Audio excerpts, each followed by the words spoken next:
Next case on the docket, I think, is a prime example of generational accountability.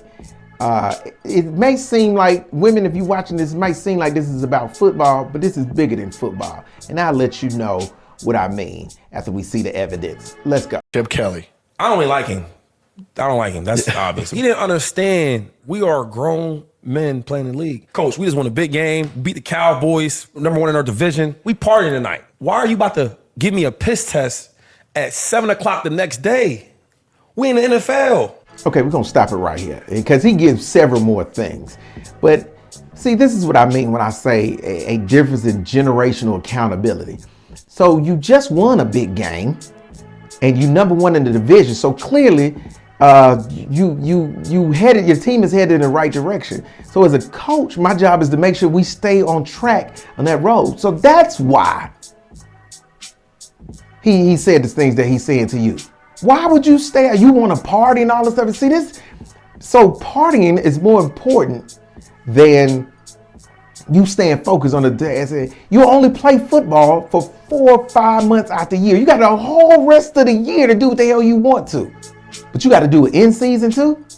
See, this is what I'm talking about. Let's see the rest of the evidence. You got a bunch of grown men in here who have been in the league, played for different coaches, been different places. You can't run that same college type of system and think it's going to work in the NFL. Yeah, I got a Rolls Royce, bro, and I'm going to drive it to the game. You guys drive your cars to the stadium the day before the game, and then all going to take a bus from the hotel to the game. Okay, let's stop it one more time. I'm sorry, but he's getting up under my skin. So it's more important to drive your car to the stadium than it is to ride the bus. See, and for people who've never played sports, never been part of a team for real, and don't understand real team dynamics, catching the bus, it actually does a couple of things. One is it can be a safety issue. We all ride on the bus together. The bus is a safer environment for everybody to be on. You don't get traffic, you don't be late. It takes out off the table a lot of things that can go wrong. And if you think nothing can go wrong with athletes driving to the game,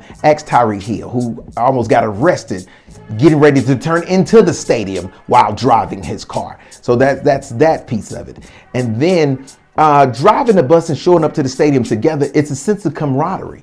We're all together. We come together, we fight together, we leave together. It's a camaraderie thing. It's showing solidarity. Has nothing to do with this individual mentality you have of just want to drive your car. Who the hell are you trying to show off the Rolls Royce to, the expensive car to, on the way to the game? You're an NFL player on the way to the game. You can drive a Honda car. Would they still know you play for them?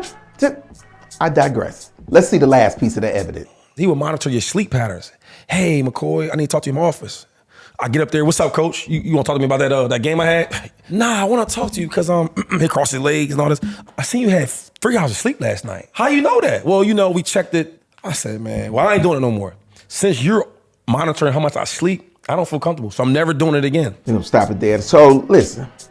So he upset that the coach asked him about his sleeping. You slept 3 hours. First of all, you in season. Why are you not sleeping? Shouldn't you be doing everything you could possibly do to be in the best shape or tip top that you can be to help your team win? Because that's what your job is. When you're a professional athlete, your job is to make sure your body is performing at the highest level it can perform at. See, people, we always have these discussions about greatness. About being great. See, most people are just okay. That's the reality. Most people are just okay. Then you have right above them, you have a small group of people who are good to very good. Then you have a very minute, very small people who are great. And see, he don't want to be great. That's what this is an example of. See, because dudes who want to be great, they make those type of sacrifices. They don't hang out during the season. I'll give you an example of being great in the NFL. Derrick Henry, running back, he's been in the league for like 12, 13 years right now. And he's probably one of the top 2 running backs in the league. And typically running backs' careers last about 6 years. So he just damn near doubled the length of the average running back's career and still one of the top running backs in the league. You know why? Derrick Henry says he spends $250,000 a year to maintain his body and keep it at a high level. That's trainers, cryogenic chambers, and all this stuff right here. See, that's the difference between being great and being okay, or just being good. And because I don't want to make it seem like LeSean McCoy wasn't good. He was definitely a good player. So I'm not knocking him for that piece of it. He definitely was a good player, but he wasn't great.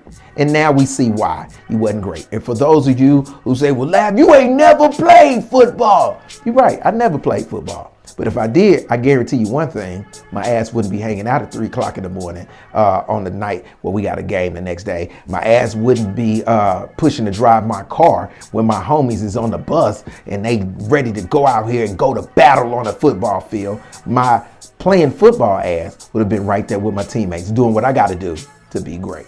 Next case.